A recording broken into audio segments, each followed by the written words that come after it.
ನಮ್ಮ ಜೊತೆಗೆ ಡಾಕ್ಟರ್ ಧ್ರುವ ಐತಾಳ್ ಇದ್ದಾರೆ, ಅವ್ರನ್ನ ಮಾತಾಡಿಸ್ತೀನಿ. ಡಾಕ್ಟರ್, ನಾನು ಆಗಲೇ ಒಂದು ಪ್ರಶ್ನೆ ಹೇಳಿದೆ. ಈಗ ರಿಸೀವರ್ಸ್ ಎಂಡ್, ಎಸ್ ನಮ್ಗೆ ಗೊತ್ತಿಲ್ಲ, ನಮಗೆ ಸೈಕಾಲಜಿನೂ ಗೊತ್ತಿಲ್ಲ, ನನಗೆ ಅಡಿಕ್ಷನ್ ಆಗಿದ್ದೀನಿ ಅನ್ನೋದು ಗೊತ್ತಿಲ್ಲ, ಅಥವಾ I am away from the real world ಅನ್ನೋ ಕಾನ್ಸೆಪ್ಟ್ ಕೂಡ ನನಗಿಲ್ಲ.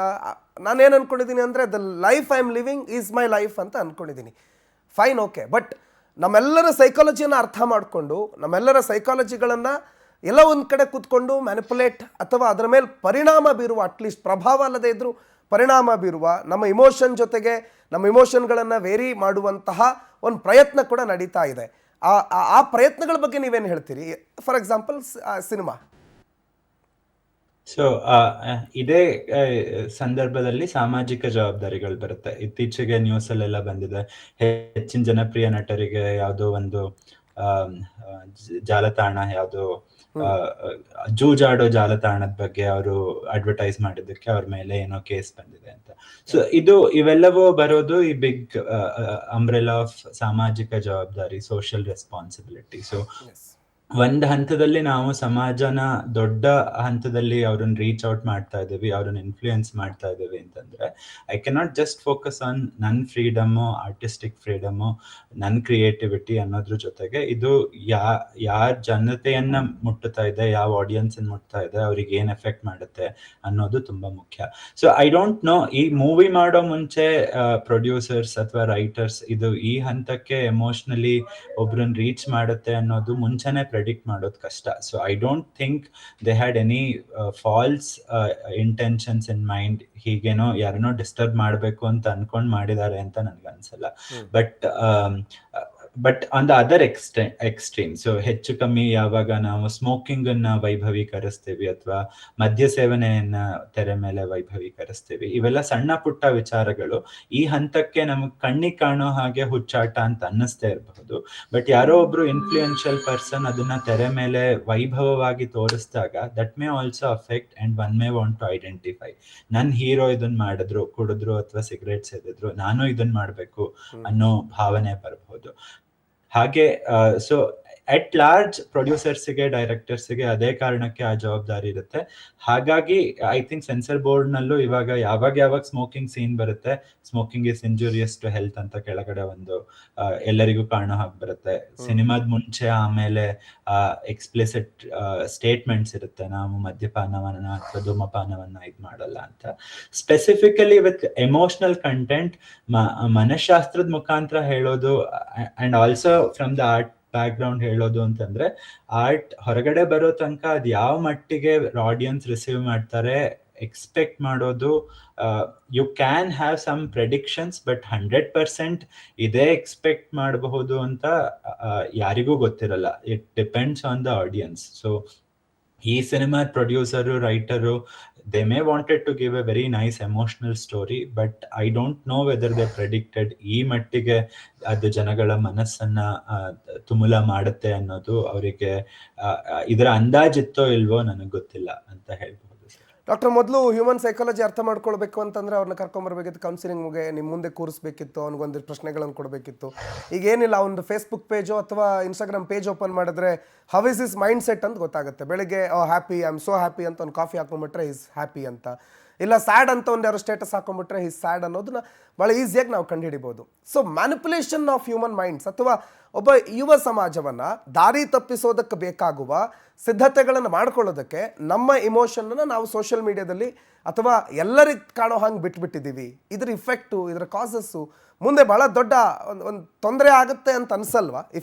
ಮನುಷ್ಯನ ಮನಸ್ಥಿತಿ, ಅದರಲ್ಲೂ ಯುವಕನ ಮನಸ್ಥಿತಿ ಇಷ್ಟು ದುರ್ಬಲ ಆಗಿ ಯಾರೋ ಒಂದು 4 ಸಿನಿಮಾ ಅಥವಾ ಒಂದು ವಿಜುವಲೈಸೇಷನಲ್ಲಿ ಅವನನ್ನು ಮ್ಯಾನಿಪುಲೇಟ್ ಮಾಡಿಬಿಡಬಹುದು ಅನ್ನೋದು ಆಘಾತಕಾರಿ ಅಲ್ವಾ? ಖಂಡಿತ. ಆ ವಿಚಾರಕ್ಕೆ ಬಂದ್ರೆ, ನಾನು ಇವಾಗಿನ ಸೋಷಿಯಲ್ ಮೀಡಿಯಾಕ್ಕಿಂತ ಮುಂಚೆನೂ ಹೋದ್ರೆ somewhere when fast food, junk food, Coca Cola, Pepsi ಎಲ್ಲ ಬಂತು, all of them use the same media. ಅವಾಗ ಅಡ್ವರ್ಟೈಸ್ಮೆಂಟ್ ಜಾಸ್ತಿ ಇತ್ತು, ಇವಾಗಿನ ಹಾಗೆ ಸೋಷಿಯಲ್ ಮೀಡಿಯಾ ಇರಲಿಲ್ಲ.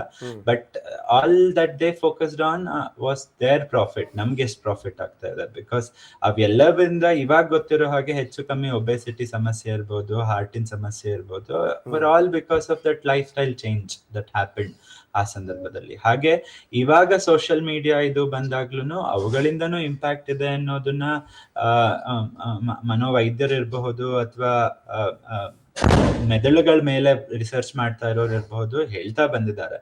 ಅದು ಅಲ್ಲದೆ ನೀವ್ ಹೇಳ್ದ ಹಾಗೆ ಒಬ್ರು ಸೋಷಿಯಲ್ ಮೀಡಿಯಾ ಪೋಸ್ಟ್ ಮೇಲೆನೆ ಅವ್ರ ಸೈಕಾಲಜಿಯನ್ನ ಅಂಡರ್ಸ್ಟ್ಯಾಂಡ್ ಮಾಡ್ಕೋಬಹುದಾ ಅನ್ನೋ ರಿಸರ್ಚ್ ನಡೀತಾ ಇದೆ. ಡಿಜಿಟಲ್ ಫುಟ್ ಪ್ರಿಂಟ್ಸ್ ಅಂತ ಹೇಳ್ತೀವಿ. ಯಾರು ಬರೀ ಸೋಷಿಯಲ್ ಮೀಡಿಯಾದಲ್ಲೇ ಜಾಸ್ತಿ ಇರ್ತಾರೆ, ಅವರು ಸೋಷಿಯಲ್ ಮೀಡಿಯಾನಲ್ಲಿ ಏನ್ ಅಪ್ಲೋಡ್ ಮಾಡ್ತಾ ಇದ್ದಾರೆ, ಇದರಿಂದ ಅವ್ರ ಮಾನಸಿಕ ರೋಗಕ್ಕೆ ಹೋಗ್ತಾ ಇದ್ದಾರಾ ಅಥವಾ ಆರಾಮಾಗಿದ್ದಾರಾ ಅನ್ನೋದನ್ನ ಕಂಡುಹಿಡಿಯೋ ಪ್ರಯತ್ನನೂ ನಡೀತಾ ಇದೆ. ಬಿಕಾಸ್ ನಮ್ಗೆ ಗೊತ್ತಿರೋ ಹಾಗೆ change is not in our hands. Society ಬದಲಾಗ್ಬಿಟ್ಟಿದೆ, social media is there to stay. So we cannot stop and then come back to a place where there was no social media. So the best that we can do is ಇವುಗಳಿಂದ ಏನ್ ನಮ್ಗೆ ಇನ್ನು ಜಾಸ್ತಿ advantage ಆಗೋ ಹಾಗೆ ಉಪಯೋಗಿಸ್ಕೋಬಹುದು ಅದನ್ನ ನೋಡ್ಬಹುದು. So digital foot prints ಮೇಲೆ ಕೆಲವು ರಿಸರ್ಚ್ ನಮ್ಮ ಇಂಡಿಯಾದಲ್ಲಿ ಅಥವಾ ಬೇರೆ ದೇಶಗಳಲ್ಲಿ ಆಗ್ತಾ ಇರೋದು ಇರಬಹುದು. ಡಿಜಿಟಲ್ ಫುಟ್ ಪ್ರಿಂಟ್ಸ್ ಮೇಲೆ ನಾವು ಒಬ್ಬ ಗೊತ್ತಿರೋ ರೋಗಿಗೆ ಇನ್ನೊಂದು ಮನೋರೋಗ, ಕೆಲವು ಮನೋರೋಗಗಳು ಎಪಿಸೋಡಿಕ್ ಇಲ್ನೆಸ್ ಅಂತ ಹೇಳ್ತೀವಿ.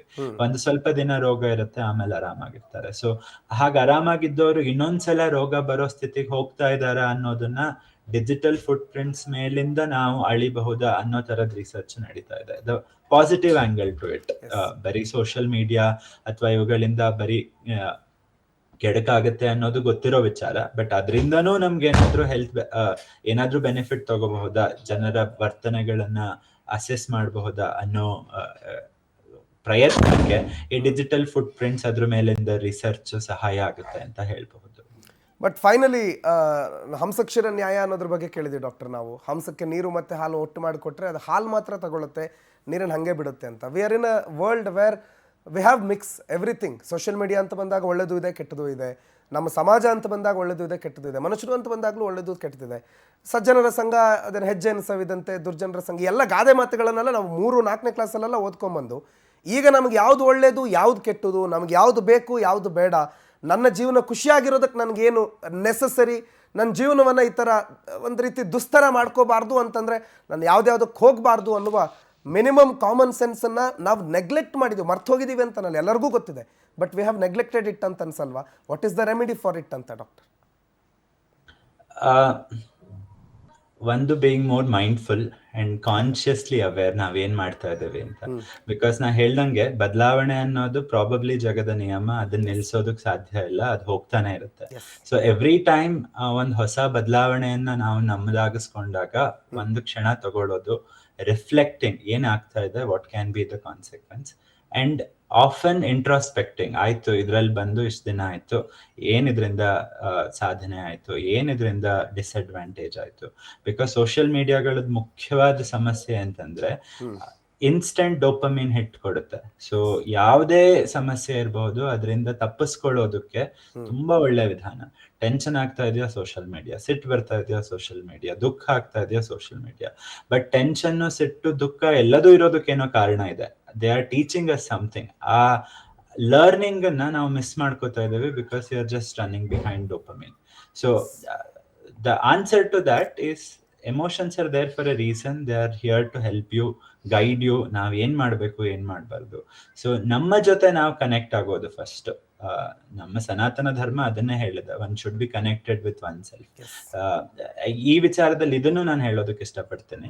ಸೊ ನಮ್ಮ Natyashastra, which is the ancient text book on theatre and then thing, ಹೇಳುತ್ತೆ ಯಾವ ತರ ಒಬ್ಬ ಕಲಾವಿದ ಆಗ್ಲಿ ಅಥವಾ ಡೈರೆಕ್ಟರ್ ಆಗಿರ್ಲಿ ಅವ್ರ ಸಾಮಾಜಿಕ ರೆಸ್ಪಾನ್ಸಿಬಿಲಿಟಿ ಬಗ್ಗೆ ಹೇಳ್ತಾ ಇದ್ವಿ. ಸೊ ದೇ ಕ್ಲಿಯರ್ಲಿ ಸೇ, ನೀವು ಸ್ಟೇಜ್ ಮೇಲೆ ಬೆಂಕಿಯನ್ನ ತಗೊಂಡ್ಬರೋಂಗಿಲ್ಲ, ಅಥವಾ ಯಾವುದೋ ಒಂದು ತುಂಬಾ ಇನ್ನೊಬ್ರನ್ನ ಸ್ಟಿಮ್ಯುಲೇಟ್ ಮಾಡುವಂತ, ಟ್ರಿಗರ್ ಮಾಡುವಂತ ಸಿಚುಯೇಷನ್ಸ್ ಅನ್ನ ಮಾಡೋ ಹಾಗಿಲ್ಲ. ಇದು ಎಷ್ಟೋ ವರ್ಷಗಳ ಹಿಂದೆ ನಮ್ಮ ಪೂರ್ವಜರಿಗಿದ್ದಂತಹ ಒಂದು ವಿಸ್ಡಮ್. ಅದು ಇಟ್ ಹ್ಯಾಸ್ ಬಿನ್ ಲಾಸ್ಟ್. ನೀವು ಹೇಳ್ದಂಗೆ ಸಾಮಾಜಿಕ ರೆಸ್ಪಾನ್ಸಿಬಿಲಿಟಿ ಕಳಕಳಿಯಿಂದ ಯೋಚನೆ ಮಾಡಿದ್ರೆ ಇದು ಎಷ್ಟು ಜನಕ್ಕೆ ಟ್ರಿಗರ್ ಆಗುತ್ತೆ ಅನ್ನೋ ಒಂದು ಯೋಚನೆ ಇದ್ದಿದ್ರೆ maybe we could have tweaked little.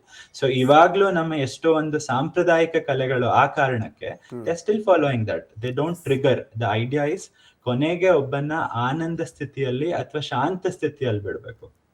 ನಮ್ಮ ಯಾವುದೇ ಟ್ರೆಡಿಷನಲ್ ಕಲೆಗಳು ಹಾಗಾಗಿ ಟ್ರಿಗರ್ ಮಾಡಲ್ಲ, ಒಬ್ರನ್ನ ಎಕ್ಸೈಟ್ ಮಾಡಲ್ಲ. Those are the modern trends. ನಾವು ಕುಣ್ಕೊಂಡು ಹಾರ್ಕೊಂಡು ಬರ್ಬೇಕು ಅಂತ ಅನ್ನೋದು is modern concepts, while traditional concepts always gave us oxytocin based ಆನಂದ ಅಥವಾ ಗ್ರೌಂಡಿಂಗ್ ಅಂತ ಏನ್ ಹೇಳ್ತೇವೆ ಅವುಗಳನ್ನು ಕೊಡ್ತಾ ಇತ್ತು. So somewhere reflecting, learning from the past may be the way ahead, if you ask me.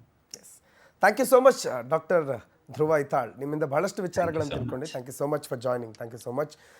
ಒಟ್ಟಾರೆ ಮನುಷ್ಯನ ಜೀವನ ಅಂತಂದರೆ ಖುಷಿ ದುಃಖ ಏರು ಪೇರು, ಒಂದು ರೋಲರ್ ಕೋಸ್ಟರ್ ರೈಡು ಎಲ್ಲ ಇರಬೇಕು ಜೀವನದಲ್ಲಿ. ಒಂದು cinema 3 hour cinema 2 hour cinema ಅಂತಂದಾಗ ಅಫ್ಕೋರ್ಸ್ ಅವೆಲ್ಲವೂ ಇರಬೇಕು. ಆದರೆ ಈ ಅಂತ್ಯ ಅನ್ನೋದೇನಿದೆಯಲ್ಲ, ಎಂಡ್ ಅನ್ನೋದೇನಿದೆಯಲ್ಲ, ಅದು ಯಾವಾಗಲೂ ಪೀಸ್ಫುಲ್ ಆಗಿರಬೇಕು ಅಂತ. ಅದು ಸಿನಿಮಾ ಇರಲಿ ಅಥವಾ ಅದೊಂದು ಸೋಷಿಯಲ್ ಮೀಡಿಯಾ ಆಗಿರಲಿ, ವಾಟ್ ಎವರ್ ಇಟ್ ಈಸ್, ಏನೇ ಆಗಿದ್ರೂ ಆ ಅಂತ್ಯ ಅನ್ನೋದು ಒಂದು ಮುದ ಕೊಡಬೇಕು, ಒಂದು ಖುಷಿ ಕೊಡಬೇಕು. ಅಲ್ಲಿಂದ ಬರಬೇಕಾದ್ರೆ ಆ 2.5 ಗಂಟೆಗಳನ್ನು ನಾವೇನು ಸ್ಪೆಂಡ್ ಮಾಡಿದ್ದೀವಿ ಇಟ್ ಈಸ್ ವರ್ತ್ ಅಪ್ಪ. ಜೀವನ ಅಂತಂದರೆ ಇದೆ ಅನ್ನೋದನ್ನ ಅರ್ಥ ಮಾಡ್ಕೊಂಡು ಹೊರಗಡೆ ಬರ್ಬೇಕು. ಬಿಟ್ಟರೆ ಹತ್ಕೊಂಡು ಹೊರಗಡೆ ಬರೋದು ಅಥವಾ ನಾವಲ್ಲಿ ನೆಲದಲ್ಲಿ ಬಿದ್ದು ಒದ್ದಾಡೋದು, ಅದನ್ನು 4 ಜನ ಬಂದು ನೀರು ಹಿಡ್ಕೊಂಡು ನಮ್ಮನ್ನು ಅಲ್ಲಾಡಿಸಿ ಗಾಳಿ ಹಾಕಿ ಈ ರೀತಿ ಒಂದು ನ್ಯೂಸೆನ್ಸ್ಗಳನ್ನು ಕ್ರಿಯೇಟ್ ಮಾಡೋ ಹಂತಕ್ಕೆ ನಮ್ಮ ಇಮೋಷನ್ಸ್ಗಳು ಹೋಗ್ತಾ ಇದೆ ಅಂತಂದಾಗ, ನಮ್ಮ ಸೈಕಾಲಜಿ ಮೇಲೆ ಇನ್ನೊಬ್ಬರ ಪ್ರಭಾವ ಜಾಸ್ತಿ ಆಗಿದೆ ಅಂತಂದಾಗ ನಮ್ಗಿಂತ ಅದನ್ನು ಅರ್ಥ ಮಾಡ್ಕೊಳ್ಳೋರು ಬೇರೆಯವ್ರು ಇಲ್ವೇನು, ಅಥವಾ ನಮ್ಮಷ್ಟು ನಮ್ಮನ್ನು ಚೆನ್ನಾಗಿ ಅರ್ಥ ಮಾಡ್ಕೊಳ್ಳೋರು ಬೇರೆ ಯಾರೂ ಸಿಗಲ್ವೇನು.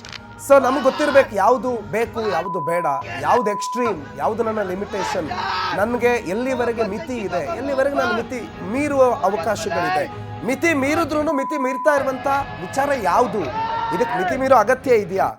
ಎಲ್ಲ ಸೋಷಿಯಲ್ ರೆಸ್ಪಾನ್ಸಿಬಿಲಿಟೀಸ್ಗಳ ಜೊತೆಗೆ ಜೀವನವನ್ನು ನಡೆಸೋ ಸಂದರ್ಭದಲ್ಲಿ ಎಲ್ಲ ಕೂಡ ಬಹಳ ಪ್ರಮುಖ ಆಗುತ್ತೆ. ಆದರೆ ಯುವ ಜನತೆ ಇವತ್ತಿನ ದಿನಗಳಲ್ಲಿ ಒಂದು ಸಿನಿಮಾಗೋಸ್ಕರ, ಸಿನಿಮಾದಲ್ಲಿ ಆ ಸೀನ್ಗಳಿಗೋಸ್ಕರ ಅಳೋದು, ಕುಣಿದಾಡೋದು, ಕುಪ್ಪಳಿಸೋದು, ಫೈನ್ ಕುಣಿಯೋದು ಕುಪ್ಪಳಿಸೋದು, ಖುಷಿ ಆಗೋದು, ಅದರಲ್ಲಿ ಯಾರದ್ದು ಯಾವುದೇ ತಕರಾರಿಲ್ಲ, ಖುಷಿ ಓಕೆ. ಬಟ್ ಆ ಖುಷಿಯೂ ಕೂಡ ಲಿಮಿಟ್ ಮೀರಬಾರ್ದು, ಆ ದುಃಖನೂ ಕೂಡ ಲಿಮಿಟ್ ಮೀರಬಾರ್ದು. ದುಃಖದ ಹಂತ ಅಥವಾ ದುಃಖದ ಜಾಗ ಎಲ್ಲಿವರೆಗೆ ಇರಬೇಕು ಅಲ್ಲಿವರೆಗೆ ಮಾತ್ರ ಕೊಡಬೇಕು. ಮತ್ತು ಇದಕ್ಕೆಲ್ಲ ಹೊರಗಡೆ ಎಕ್ಸ್ಟರ್ನಲ್ ಏಜೆಂಟ್ಸ್ಗಳಿಗೆ ನಮ್ಮ ಲೈಫಲ್ಲಿ ಎಷ್ಟು ಜಾಗ ಕೊಡಬೇಕು ಅನ್ನೋದು ನಾವೇ ಅದನ್ನು ಡಿಸೈಡ್ ಮಾಡಬೇಕು ಅಂತ.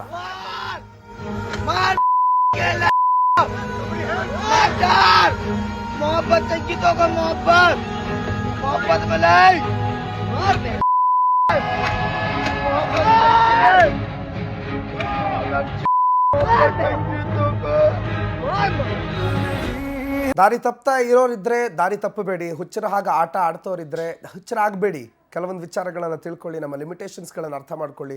ನಾವು ಯಾವುದು ಕಳ್ತಾ ಇದ್ದೀವಿ, ಯಾವುದಕ್ಕೆ ನಗ್ತಾ ಇದ್ದೀವಿ, ಯಾವುದು ಕಳಬೇಕು, ಯಾವುದಕ್ಕೆ ನಗಬೇಕು, ಯಾವುದಕ್ಕೆ ಖುಷಿ ಪಡಬೇಕು, ಈ ಲೆಕ್ಕಾಚಾರ ನಮಗಿರಲಿ, ನಮ್ಮಲ್ಲಿ ಮಾತ್ರ ಇರಲಿ ಅನ್ನೋದೇ ಇವತ್ತಿನ ಕಾರ್ಯಕ್ರಮದ ಆಶಯ.